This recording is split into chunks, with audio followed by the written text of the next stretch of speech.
Bonjour à tous, j'espère que vous allez bien. Bienvenue dans notre rendez-vous matinal pour la lecture de mon premier roman, parce que pour mourir il faut être vivant. Nous en sommes rendus au chapitre 17 déjà.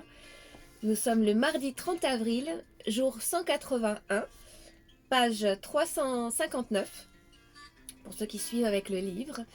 J'espère que vous allez bien. Donc Océane était à l'hôpital, elle venait d'avoir sa crise cardiaque. Donc voilà, nous sommes en Turquie. C'est parti. Oui, 3 semaines se sont écoulées et je sors aujourd'hui. Je vous ai passé le détail de ces 3 semaines de description pendant lesquelles il ne s'est pas passé grand-chose. J'ai passé des tas d'examens, scanners, IRM, électrocardiogramme, tests à l'effort, etc. Le médecin a pris toutes mes coordonnées car il semble avoir quelque chose derrière la tête. Il est contre, bien sûr, la suite de notre voyage, mais il a bien compris qu'il ne pourra pas s'y opposer. Il m'a dit qu'il reprendrait contact avec moi dans les semaines qui viennent. J'ai eu la visite surprise du monsieur qui m'a sauvé la vie, un Anglais. Un touriste qui passait par là, le premier à avoir compris les cris en anglais de Gaïa. Merci à elle d'être parfaitement bilingue. Monsieur a été secouriste dans sa jeunesse et n'en a rien perdu. J'ai été enchantée d'avoir pu le rencontrer et le remercier en personne. Il faut aussi que je vous raconte le passage du journaliste. Il est venu le 16 avril à l'hôpital. Il nous a interviewés chacune notre tour, puis ensemble. Ensuite, il est allé avec Gaïa voir Miss Rainbow. Il nous a dit qu'il allait faire un montage avec la vidéo choc où Gaïa annonce ma crise cardiaque. Avec aussi les vidéos où l'on chante avec les enfants dans divers établissements et celles où nous peignons la fresque sur les murs de l'atelier et le témoignage sur le projet d'adoption de chiens abandonnés à Choumen. Il est venu nous montrer le résultat après quelques jours et franchement le rendu est exceptionnel. C'est beau et émouvant. Du travail de pro quoi. Il nous a dit que cela passerait aux 20h le samedi 20 avril. Nous l'avons vu et c'était juste incroyable. Même mes infirmières de l'hôpital l'ont regardé avec nous. Un grand moment. L'aventure continue et en fait elle devrait normalement commencer ici. Car l'établissement dans lequel je séjourne depuis 1 mois faisait partie de notre itinéraire. Nous devions passer au service pédiatrique. Sauf qu'hier, les enfants de la pédiatrie m'ont fait la surprise de venir me chercher dans ma chambre. Et ils avaient déjà confectionné leur maracas avec l'aide de Gaïa derrière mon dos. Un autre moment super émouvant. Ce sont les enfants qui sont venus à moi me chanter ma chanson en anglais, The Rainbow Queens, que Gaïa leur faisait apprendre depuis 1 mois en cachette. Je ne vous dis pas le nombre de mouchoirs qu'il m'a fallu pour calmer mes pleurs. En fait, l'intervention arc-en-ciel était pour moi cette fois-ci. Ce voyage est vraiment extraordinaire et les enfants du monde entier le sont tout autant. Aujourd'hui, c'est donc le redémarrage vers la suite de nos aventures. Si j'ai peur, bien évidemment. Le médecin est très inquiet, alors forcément, ça ne me rassure pas. Nous reprenons la route vers l'Iran, mais nous nous arrêterons en premier dans la Cappadoce, à 4 ou 5 heures d'ici, puis à Tadvan, au bord du lac Van, avec notre van. Oui, je sais, elle était facile, cette vanne. Le temps de remplir tous les papiers de sortie, de joindre tous les papiers d'assurance, voyage, maladie, etc., de dire au revoir à tout le monde, de saluer les infirmières pour leur gentillesse. Nous ne décollons finalement pas avant 11 heures. Après 4 heures de route, nous arrivons dans ce décor incroyable qu'offre la Cappadoce, une région sèche et aride, creusée de vallées et de canyons et parsemée de cheminées de fées qui en font la renommée. Région classée au patrimoine mondial de l'UNESCO, l'eau, le vent et le gel ont patiemment sculpté ces paysages féeriques. Nous allons nous trouver un endroit paisible et par ici, ce n'est pas ce qui manque. Proche de Goreme, car demain nous ferons le survol en montgolfière. C'est splendide, il doit y avoir des randonnées de folie à faire par ici. Ce serait tellement génial pour Tara et Vesta, mais malheureusement pas pour moi. C'est clair, hors de question que tu marches aussi. On y va cool maintenant. Par contre, on pourrait faire le vol en montgolfière, comme ça, on pourra tout voir sans se fatiguer, et ça doit être super beau vu d'en haut. Ah, c'est clair, ça n'a pas son pareil. Ah oui? Tu l'as déjà fait? Oui, plein de fois. Montgolfière, hélicoptère, deltaplane, parachute, j'adore voler. C'est tellement énorme comme sensation de liberté. Je n'en doute pas. Ben dis donc, t'en as fait des trucs, toi. Ben moi, je n'ai jamais rien fait de tout ça. Alors ça me botte, c'est clair. Ok, tiens, regarde ici, c'est chouette, on se pose là? T'en penses quoi? Ah oui, parfait, on va quand même se promener un peu avec les chiennes. Ça va me faire du bien après ce long séjour entre chambre et jardin. Ma sensation de liberté est à son apogée rien que de voir cette étendue de paysage. Oui, ma pauvre, ça a été long. Mais bon, regarde, tu es parfaitement requinquée. Tu as repris du poids, des couleurs. Tu en avais vraiment besoin. Oui, c'est cette fichue tourista qui a tout déclenché en fait. Mais il va vraiment falloir redoubler de vigilance en Inde et au Népal pour ne pas retomber malade. Par contre, changement de sujet. Mais pour le tour en montgolfière, je pense qu'il décolle très tôt le matin. Donc on ferait quand même mieux d'aller à Gorémé pour réserver assez tôt. Sinon, je pense que ça ne sera pas pour demain. Mais oui, tu as raison. Allons-y. Nous allons donc jusqu'à la ville de Gorém. Cela n'a pas été difficile de réserver. Ça regorge d'agences. C'est la chose incontournable à faire ici. Une fois le voyage réservé, il nous donne rendez-vous à 6h demain matin. C'est une belle manière de nous offrir un magnifique lever du soleil dans un cadre spectaculaire. Après notre petite marche avec les chiennes qui ont l'air d'apprécier leur nouveau terrain de jeu très atypique, nous regagnons notre Miss Rainbow pour un petit dîner léger. Nous avons passé une très belle soirée, la porte du combi ouverte, à jouer de la musique et à chanter devant un superbe coucher du soleil. La vie est belle, me dis-je. La vie est belle. Pourvu qu'elle me garde encore un peu. Nous sommes restés plusieurs heures assises dehors, à discuter de tout, de rien, à chanter tout de notre répertoire jusqu'à épuisement.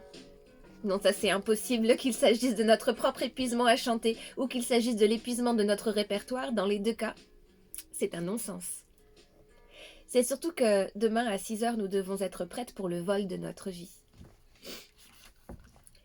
Mercredi 1er mai, jour 182. 5h30, le réveil sonne. Nous n'avions plus l'habitude d'un lever aussi matinal, mais c'est pour la bonne cause. Nous nous dépêchons, dans notre routine, vous vous souvenez? Chauffer de l'eau et la verser dans le lavabo pour la toilette? Que du bonheur! À vrai dire, ça ne m'avait pas manqué à l'hôpital. J'avoue avoir apprécié chaque douche à sa juste valeur. Ce que nous devrions faire pour tout. Mais pour cela, encore faut-il déjà avoir goûté au manque. Il faut avoir manqué pour savoir apprécier pleinement. Nous voici à 6h30 devant l'agence où nous attend un bus pour nous rendre sur le site. Nous sommes une quinzaine de passagers. 7h, c'est le décollage. Nous nous envolons sans aucune difficulté, c'est génial. Nous volons parfois très près des toits, des cheminées de fées, et parfois nous montons jusqu'à 500 mètres de haut. Nous apercevons toutes les constructions troglodytes. Le voyage est apaisant et silencieux. Nous pouvons bouger librement dans la nacelle. Nous sommes en communion parfaite avec les éléments. Pas de gros bruit de moteur. Nous volons tout en douceur. C'est vraiment une sensation exceptionnelle de plénitude et de liberté. Ce qui est aussi merveilleux, c'est que nous sommes loin d'être les seuls. Le ciel est parsemé de ballons. Avec le lever du soleil en arrière-plan, c'est d'une beauté et d'une féerie sans pareil. Nous atterrissons tranquillement autour de 8h. Ça passe trop vite. Mais quel voyage incroyable! Je me dis que plus j'avance dans ce périple, plus je me sens prête. Une fois en dehors de la nacelle, une petite coupe est offerte à chaque participant. Nous trinquons et repartons à l'agence en bus. Il est tôt, nous décidons de reprendre la route vers Tadvan. Mais comme il doit y avoir une douzaine d'heures de route, après quelques recherches, je me dis que nous pourrions nous arrêter à 6h d'ici, au Grand Canyon de Turquie. J'ai nommé la vallée de Levant à Malatia. C'est une vallée qui abrite des formations rocheuses qui remonteraient à 65 millions d'années et souvent comparée au Grand Canyon des États-Unis. La vallée offre une vue à couper le souffle sur 28 km. Il y a une plateforme d'observation en verre installée sur un bloc rocheux escarpé et un pont de 240 mètres de haut qui culmine à 1400 mètres d'altitude. Cela promet d'être grandiose. Nous n'arrivons que dans la soirée, mais le site est éclairé. Ils ont installé un système d'alimentation solaire qui crée un effet saisissant, mettant en lumière un certain nombre de grottes et de blocs rocheux. Nous pourrons ainsi le découvrir de nuit et de jour demain matin. La route est longue, mais c'est un spectacle continu. Nous ne faisons que nous extasier sur ces paysages presque lunaires. Nous avons fait plusieurs haltes afin de nous dégourdir les jambes et de prendre l'air pour finalement arriver au grand parking de l'observatoire autour de 19 h. La route est fatigante, car nous avançons depuis plusieurs heures de virage en virage. Une fois de plus, nous sommes subjugués par l'immensité du paysage. Nous ne pouvons que nous sentir immensément petites face à tant de hauteur. L'endroit éclairé de part et d'autre rend le spectacle encore plus magique. Nous y resterons ce soir afin de profiter de ce calme et de cette vue vers l'infiniment grand. Après avoir fait un tour d'1 heure, dehors avec les chiennes à explorer l'inexplorable, nous nous posons, comme à notre habitude, devant la plus belle émission nature sur la plus belle chaîne de télévision qui soit. La chaîne se nomme Ici. L'heure de diffusion, c'est maintenant. Et l'émission s'appelle La vie. Au fait aussi, tu sais, pendant ton séjour à l'hôpital, j'ai repensé un peu, même beaucoup, au cours de notre voyage et j'ai eu le temps de me renseigner sur certaines destinations. Il s'avère que l'Iran et le Pakistan, pour 2 femmes seules, c'est plus que tendu. Je dirais même carrément dangereux. Beaucoup de touristes se font même escorter par la police pendant toute la traversée, de poste de police en poste de police, jusqu'à même passer la nuit sur leur parking pour plus de sécurité. Franchement, je crois que c'est ce qu'il nous faudra faire. Notre van ne passe pas inaperçu déjà, donc pour ma part, je trouverais cela plus judicieux que nous roulions non-stop jusqu'en Inde. Je pense qu'on en aura pour une bonne semaine de route sans trop nous arrêter. Mais vraiment, vu tout ce que j'ai lu, je pense que c'est préférable. Moins nous y ferons de haltes, mieux ce sera. Sur un forum, on m'a même conseillé d'avoir des bidons d'essence d'avance, car il y a de longs trajets sans station, surtout que moins on s'arrête, mieux c'est. Du fait que nous sommes 2 femmes occidentales, seules. Ah oui, quand même, je savais que c'était risqué, mais pas à ce point. Mais oui, tu as raison, il me tarde vraiment d'arriver en Inde. Ainsi nous pourrons rester plus longtemps dans chaque orphelinat, sur place et nous poser vraiment. Justement, je voulais aussi te parler du retour. Oui, le retour, moi aussi j'y ai pensé. Mon idée de reprendre la route est impossible, je le sais bien. Et je n'en aurai pas la force, je le sais aussi. Voilà, et j'ai trouvé un cargo qui fait bomber Gênes en une 20aine de jours. Bon, avec les chiennes, ce sera pas super simple, mais je n'ai rien trouvé de mieux si on veut garder Miss Rainbow. C'est une très bonne idée. De toute manière, l'avenir nous le dira. Carpe diem. Peut-être que nous n'aurons pas le choix de rentrer en avion et de faire voyager Miss Rainbow seule en cargo. C'est une autre possibilité. Mais oui, bien sûr, je n'y avais pas pensé. Et à ce moment-là, nous pourrions rester plus longtemps encore en Inde ou au Népal. Et oui. Jeudi 2 mai, jour 183. Ce matin, à peine après avoir ouvert les yeux et entrouvert les rideaux des fenêtres, que je suis ébahie par le paysage. C'est de toute beauté. Gaïa dort encore profondément. Quant aux chiennes, on dirait qu'elles sont toujours aux aguets de nos premiers mouvements pour pouvoir venir nous faire la fête. À chaque fois que l'une d'entre nous bouge ou ouvre les yeux, leurs oreilles se couchent en arrière et leur queue se met à jouer du tambour sur le sol. Je prépare tranquillement le petit déjeuner et fais sortir les chiennes 5 minutes. C'est amusant, régulièrement quand je me réveille le matin, je me demande où je suis. C'est terrible cet instant de reconnexion, surtout pour nous. qui nous déplaçons aussi souvent. Ce matin, je me croyais à l'hôpital, mais très rapidement, les couleurs de l'arc-en-ciel, qui sont le fruit des reflets du soleil à travers les rideaux multicolores de Miss Rainbow, m'ont enlacé tendrement pour me ramener à l'instant présent. Fini l'hôpital et ces longues journées à tourner en rond, à ruminer, l'aventure est repartie de plus belle, dans la plus grande gratitude.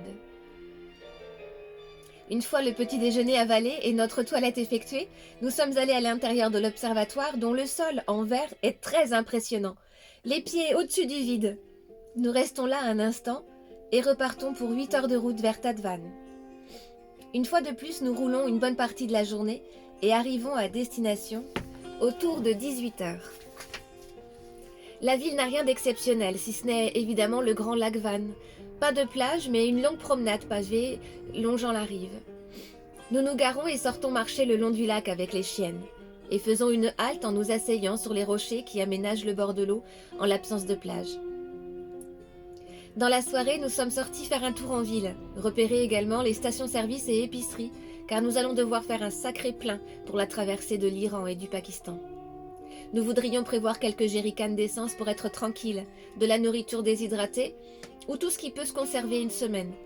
Faire le plein d'eau pour le van et avoir là encore quelques bidons d'eau d'avance. La ville est assez grande et offre toutes les commodités. Nous avons passé une belle soirée dans un bar autour d'un thé à la menthe. Nous avons pu discuter avec quelques personnes, dont des touristes polonais et anglais. C'était une soirée intéressante, car ils nous ont parlé d'une chose à faire absolument avant de quitter Tadvan. Ils nous ont conseillé de monter au sommet du mont Nemrut, un volcan endormi dont la dernière éruption remonterait à 1597. Il est à 3050 mètres d'altitude et domine toute la ville. Ils nous décrivent l'endroit comme incroyable, paisible et presque irréel, car le cratère du volcan est occupé par plusieurs lacs, très différents, inaccessibles en hiver, car le mont est totalement recouvert de neige. Ils nous ont donné l'eau à la bouche, alors forcément l'ascension du mont Nemrut se retrouve sur notre programme de demain. Vendredi 3 mai, jour 184. Comme depuis quelques jours nous avons pris l'habitude de nous lever de bonne heure pour profiter pleinement de nos journées, au saut du lit nous décidons de prendre la route pour le fameux volcan. La route sillonne à nouveau une nature aride, dans un paysage toujours aussi lunaire. La route n'est pas très belle, faite de craie et assez sablonneuse. La montée se fait difficile et pour la première fois, Miss Rainbow semble montrer quelques signes de faiblesse et le moteur semble entrer en surchauffe de temps en temps. Nous devons donc marquer plusieurs arrêts pendant la montée. Puis au démarrage, qui ne se fait pas aussi facilement que d'habitude, elle cale, à peine plus loin. Nous atteignons ce sommet non sans mal et nous y découvrons un cratère de 8 km de diamètre. Le Nemrut est, en fait, le plus grand volcan de Turquie et le 15e plus grand volcan du monde. Il y a plusieurs lacs dans ce cratère, dont le lac vert, le lac gris, le lac noir et le lac Nemrut. L'activité volcanique est encore bien présente car il y a une source d'eau chaude avoisinant les 60 degrés qui alimente un des lacs. C'est vraiment très impressionnant. Ces lacs sont entourés de falaises de 800 mètres de hauteur. De quoi vous donner le vertige. Nous avons passé la journée ici, à nous promener tranquillement. Nous avons pique-niqué au bord du lac vert. Nous confirmons que c'était une belle idée que nous avait lancée une de nos rencontres de la veille. L'endroit est très ressourçant. Suspendu en dehors du temps, nous y resterons pour y passer la nuit.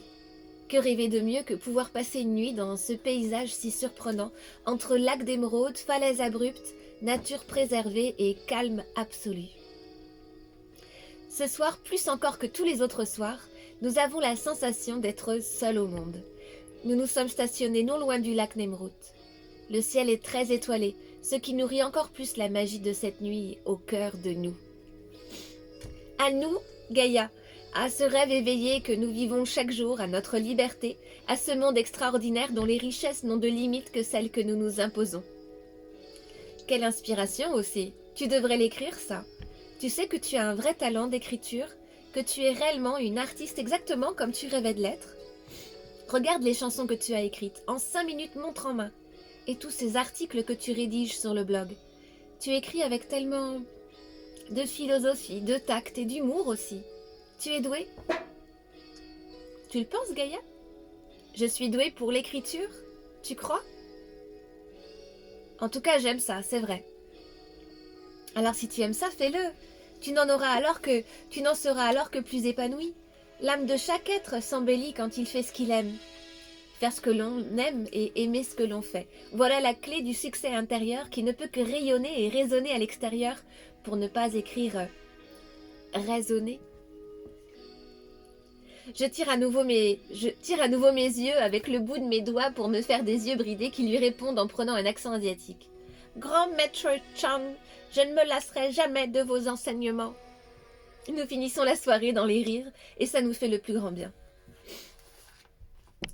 Samedi 4 mai, jour 185. Ce matin encore, c'est un réveil tout en douceur. Et ouvrant nos yeux ainsi que ceux de Miss Rainbow, nous nous serions crus comme les héroïnes du voyage au centre de la Terre. Après notre petite marche quotidienne avec nos 2 meilleurs amis, nous remontons sur la crête du volcan pour redescendre ensuite à Tadvan. Pendant la montée, Miss Rainbow peine à nouveau, et en descendant, le moteur fait un bruit bizarre. Tu entends ça, Gaïa? Je crois que ça ne sent pas bon ce bruit-là. Et ça peine un peu. Tu te souviens de ce que Gasp nous avait expliqué quant aux différents bruits et problèmes de calage? Oui, je crois, oui, vaguement. Je pense que tu devrais t'arrêter pour voir ce qui se passe. Nous nous garons, ouvrons le capot et comprenons tout de suite ce qui est en train de se passer. La courroie ne tient plus qu'à un fil. C'est la galère. Nous avons encore de la route avant d'arriver à Tadvan. Là-bas, nous y trouverons un garage, c'est certain. Mais il faut pouvoir y arriver. Une chance que nous soyons de très bonnes élèves. Nous nous souvenons très bien de la formation de Gasp. Tout nous revient instantanément en mémoire. Gaspard nous avait formés à pas mal de risques de panne pour nous apprendre des solutions système D. Genre les gestes qui sauvent.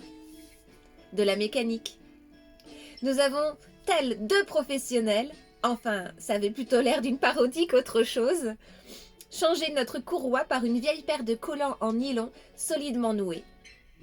Ceci devrait tenir. Selon les dires de Gaspard. Une bonne 50aine de kilomètres en roulant à 50 km à l'heure. Gaïa, tellement fière de nous, a filmé notre travail et nos têtes pleines de cambouis, de quoi faire rire un moment ceux qui nous suivent. Vous savez, un genre de vieux dossier. Vive l'autodérision. Nous finissons notre vidéo par un petit message personnel. Quand vous voulez, on vous fait un tuto, les gars. Tu vois, Gaspard, tu peux être fier de nous. Et de toi, coach. Nous remontons à bord et poursuivons notre descente vers Tadvan. C'est un succès. Nous avons réussi à atteindre la ville. Doucement, mais sûrement. Nous cherchons sur le net où trouver un garage et nous nous y dirigeons. Une fois rendu sur place, le gars est impressionné et amusé de voir que 2 femmes comme nous, occidentales, ont pu réussir un exploit pareil. Bon, ce n'est pas grand-chose à faire, un changement de courroie. Il nous fait comprendre que nous pourrons récupérer notre van ce soir. Nous pensons toutes les 2 qu'il vaudrait mieux quand même les surveiller et rester à proximité, c'est-à-dire que nous avons toute notre vie à bord. Finalement, ils auront fini sur les coups de 16 heures. Tant mieux, car il nous faut encore tout acheter pour notre longue traversée d'1 semaine. En plus, les relations aux frontières de ces pays sont assez difficiles, ce qui n'est pas fait pour nous rassurer outre mesure. C'est bon, nous avons tout compte fait acheter l'essence et les jerrycans directement au garage, qui nous a fait les réparations, et sommes partis faire les courses. Nous avons pris des bidons d'eau minérale, plusieurs packs et des boîtes de conserve à foison. Avec tout ça, nous devrions tenir un moment. Oui, là je pense que nous sommes prêtes pour la grande traversée. Attention, India, on arrive. On part ce soir aussi, qu'en penses-tu ? Non, je pense qu'il vaut mieux partir aux aurores demain matin pour rouler toute la journée, de manière à avoir 2 suites avec la police où nous pourrions dormir à la première halte. Bien vu. Ok, alors au lit de bonne heure. Lundi 13 mai, jour 194, la grande traversée. 8 jours de route interminables, stressantes et éprouvantes viennent de s'écouler. Mais ça y est, nous sommes arrivés en Inde. Comme nous l'avions dit plus tôt, nous avons profité d'escortes de police et avons fait nos haltes pour dormir sur les parkings des commissariats. Nous avons traversé avec frustration ces 2 magnifiques pays, car ils regorgent de bien des richesses, culturelles, architecturales, artistiques et humaines, mais nous ne voulions pas prendre de risques. Nous avons cependant croisé beaucoup de sourires, beaucoup de gens, d'hommes, femmes et enfants riaient à notre passage, nous saluant, auxquels nous répondions. Nous avons aussi croisé certains regards bien moins ouverts et bien plus menaçants. Nous avons autant que possible évité les arrêts, bien que parfois obligatoires car nous avons finalement manqué d'essence. Une chance que nous avions la police avec nous. Sans vouloir tomber dans la paranoïa, il est vrai que nous n'étions pas très à l'aise. Et bien que très ouverte d'esprit, le fait de devoir nous voiler intégralement pour pouvoir poser un pied dans la rue ne nous réjouissait guère. La frontière à peine passée, c'est tout un film. Les relations sont vraiment compliquées entre les 2 pays et nous sommes soulagés et commençons à respirer plus librement. Nous devons nous diriger vers Bikaner, au Rajasthan, pour un orphelinat créé par une association gérée par une Française, Isabelle. Le Rajasthan est l'État le plus pauvre de l'Inde. Isabelle fait des tas de choses pour l'État. Son orphelinat compte une grande quinzaine d'enfants qu'elle a réussi à placer en famille d'accueil, qu'elle rémunère. Elle a ouvert une boutique dans laquelle elle vend des produits locaux, artisanaux. Elle emploie des femmes, des tricoteuses, dont elle revend ensuite le travail à la boutique. Elle organise des visites pour les touristes à dos de chameau dans le désert afin de financer l'association. Et elle collecte aussi les plastiques pour les recycler en perles. Autant vous dire qu'elle ne chôme pas et qu'elle a toujours besoin d'aide. Vivement que nous arrivions et que nous rencontrions cette grande dame en chair et en os. Tu lui envoies un mail aussi pour les prévenir que nous arrivons ce soir? Oui, je fais ça de suite. J'ai hâte que nous puissions nous poser un peu ras-le-bol de cette route. Oh oui, pareil, ras-le-bol comme tu dis. Mais ça y est, nous y sommes. D'ailleurs, heureusement qu'à travers la route que nous avons empruntée, nous avons vécu un genre de préparation à l'Inde. Du coup, le choc est, je pense, moins important qu'il aurait été si nous avions débarqué en avion directement de France. Les routes sont terribles, les villes sont polluées, bruyantes, surpeuplées et sales, vraiment très sales. Cependant, nous sommes passés devant de magnifiques constructions, parmi des logis de fortune. C'est vraiment un pays de contraste. C'est après 21h que nous arrivons enfin à l'association ONG française. Nous klaxonnons à l'arrivée et nous apercevons Isabelle avancer tout sourire. Elle nous demande si nous avons fait bonne route. Notre réponse aura été sûrement plus longue que celle qu'elle attendait. C'est une sacrée distance parcourue en une 8aine de jours. Nous lui disons que nous sommes vraiment fatigués d'avoir tant roulé. Elle nous propose un repas typique, histoire de nous détendre dans un premier temps, de discuter un peu, et que demain sera un autre jour. Elle nous a servi un délicieux poulet tandoori, qui est un plat composé de brochettes, de poulet épicé, cuit au four et accompagné de riz et de quelques samosas de légumes. Le tout agrémenté d'un verre de lassi, une boisson à base de lait fermenté, celui-ci aromatisé à la mangue. Nous nous sommes régalés. Elle en a profité pour nous expliquer le fonctionnement de l'association. Les enfants qu'elle a pu placer viennent ici 2 fois par semaine pour faire des devoirs et des activités. Elle nous demande ce que nous voudrions faire exactement ici. Nous lui avons répondu que nous n'avions aucun plan particulier, si ce n'est pouvoir par exemple proposer notre atelier musique et chant le mercredi à la venue des enfants. Aider aux cours de français qu'elle propose, pourquoi pas à la collecte de plastique, à servir ou aider également à la boutique, enfin toutes les tâches qu'elle voudra bien nous confier pour venir la soulager ou la soutenir un peu si besoin. Elle nous confirme que toute aide est toujours la bienvenue dans toutes ses fonctions. Aussi, elle nous propose de venir avec elle lors d'un safari à dos de chameau afin de passer 2 jours et 1 nuit dans le désert. Elle nous demande si nous sommes à l'aise aussi en informatique et qu'à ce moment-là, nous pourrions travailler sur le site en créant tout support qui pourrait faire parler d'eux. Nous sommes heureuses de voir que notre présence ici va être utile et active. Elle nous explique aussi brièvement les écarts de culture, que l'approche des Indiens n'est pas si simple. et qu'il allait nous falloir de la patience, de l'observation et beaucoup apprendre sur leurs mœurs et leur histoire pour mieux comprendre et non juger. Elle nous remercie enfin de notre venue, nous raccompagne à notre Miss Rainbow et nous propose de nous faire une visite des sites demain matin et la ville dans l'après-midi autour d'un premier cours sur la culture locale. Une fois couchés, nous reprenons nos ordinateurs pour notre routine de réseautage, d'écriture et de lecture. Lenny m'écrit souvent et me dit que nous faisons désormais régulièrement de petites apparitions à la télé afin de donner des nouvelles de nos aventures. Ça nous amuse toujours autant de nous dire que nous sommes connus dans notre pays. Laurent m'écrit toujours, mais le ton de ses lettres semble avoir changé. Cela fait maintenant plus de 3 mois que nous sommes partis. 3 mois qu'il n'a pas omis un seul jour de m'écrire. Des lettres toutes aussi enflammées les unes que les autres. Seulement jusqu'à ma crise cardiaque. Peut-être a-t-il eu une prise de conscience à ce moment-là. Peut-être est-il en train de se dire qu'il va devoir se détacher et apprendre à vivre sans moi. Peut-être a-t-il rencontré quelqu'un. Ou peut-être en a-t-il marre d'écrire sans jamais recevoir de réponse, puisque on dit que ne dure que ce qui est réciproque. J'ai mal au cœur, car je sens qu'il s'éloigne à nouveau. Je sais cependant que ce n'est pas de sa faute et que je ne dois pas le retenir. Parce que je l'aime, je dois le laisser partir. Aussi contradictoire et difficile que cela puisse être pour moi. Après une longue discussion avec Gaïa ce soir, nous pensons profitable de rester ici plus longtemps pour vraiment apporter notre aide de manière constante et durable, pour que nous puissions réellement nous imprégner de l'endroit, des gens, des coutumes et nous investir.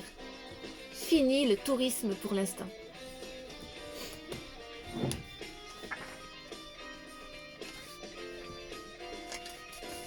Non, je lis ça en plus. Allez.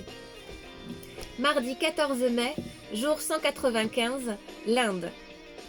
Ce matin, de bonne heure, Isabelle vient frapper à notre porte. Elle est entourée d'enfants curieux, tout sourire, qui font le tour de Miss Rainbow en riant. C'est amusant, comme ici, Miss Rainbow se fond dans le décor. Elle est posée là, comme un objet de décoration sur la commode d'une maison. Les enfants, formant presque une ronde autour d'elle, viendraient parfaitement compléter l'arc-en-ciel du van. Tellement de vêtements, les jeunes filles sont colorées et rayonnantes. Elle nous fait donc la visite du site accompagnée d'une dizaine d'enfants du quartier, tout en nous donnant quelques bases à connaître. On associe souvent les castes en Inde au modèle des 4 Varnas, couleurs, du système brahmanique. Les brahmanes, prêtres, les kshatriyas, guerriers, les vaishyas, commerçants, et enfin les shudras, travailleurs manuels, auxquels s'ajoutent les dalis, hors caste ou intouchables, qui représentent 1/5 de la population. Les Indiens ne parlent pas de caste, ils préfèrent le terme de jati, qui recouvre à la fois les castes, mais aussi les clans et communautés, parfois très difficiles à classifier, les nuances étant souvent très vagues. Les plus pauvres sont les dalis, dont seulement 30% sont alphabétisés. Ils abandonnent l'école bien souvent à cause des humiliations qu'ils y subissent. Ce n'est plus impossible de changer de caste aujourd'hui. Le moyen le plus facile pour un intouchable de sortir des castes est de se convertir religieusement. Celui qui se convertit au bouddhisme, à l'islam ou au christianisme quitte le système de castes. Sans conversion religieuse et en restant hindou, c'est quasiment impossible. En tout cas, illégal. On sait de quelle caste vient telle ou telle personne par son nom de famille. En fonction du nombre de lettres, il s'agit alors de corrompre un fonctionnaire et de déménager loin de son village natal pour ne pas être reconnu. Isabelle nous explique aussi pourquoi vouloir changer de caste quand on est intouchable. Eh bien, pour éviter les humiliations, les mises à l'écart, le mépris, les salaires plus bas, car les dalis sont payés moins cher. Il est indéniable que tout ceci nous dépasse complètement. Et même si les choses ont tendance à changer et que ce système de caste sera peut-être voué à disparaître avec la modernisation et la mondialisation, il est quand même très ancré dans les mentalités. Alors, même si sur papier ou techniquement cela n'existait plus, cela prendrait plusieurs générations avant que le sentiment d'infériorité des basses castes soit dépassé et que le mépris des plus hautes disparaisse. Cette visite et ce partage de connaissances nous sont extrêmement profitables pour tenter de mieux comprendre les enjeux de chacun. Dans l'après-midi, nous poursuivons notre immersion par la visite de la ville de Bikaner, surnommée le pays des chameaux. Nous allons en premier au fort Junagadh, puis le Laumi Niwas Palace, un ancien palais résidentiel, le Lagarde Palace, le Gajner Palace et quelques temples. Comme je le disais en arrivant, le plus surprenant ici, et le plus déroutant, ce sont les contrastes entre la misère et la beauté des constructions. L'intérieur des palais dépasse l'entendement. C'est incroyablement luxueux. Nous sommes au cœur des 1001 nuits. Puis dans les rues, tout est poussière, ordures et bruit. Mais heureusement, il y a les femmes. Leur beauté est éblouissante, en tout point, leur regard perçant, parfois léger et naïf et rieur, parfois insistant, parfois lourd, pour ne pas dire pesant, de leur quotidien les éprouvant physiquement. Leur sourire si entier, leurs bijoux qui habillent aussi leur visage et leur tenue arc-en-ciel, pleine de lumière et de dorure, de superposition de matière, de voilage et de couleurs. Elles sont comme l'œuvre d'un peintre qui, devant un tableau raté, trop sombre, trop triste, avait sorti sa palette sur laquelle il aurait déposé une noix de toutes les nuances de couleurs possibles et en aurait anarchiquement recouvert sa toile en pointillisme.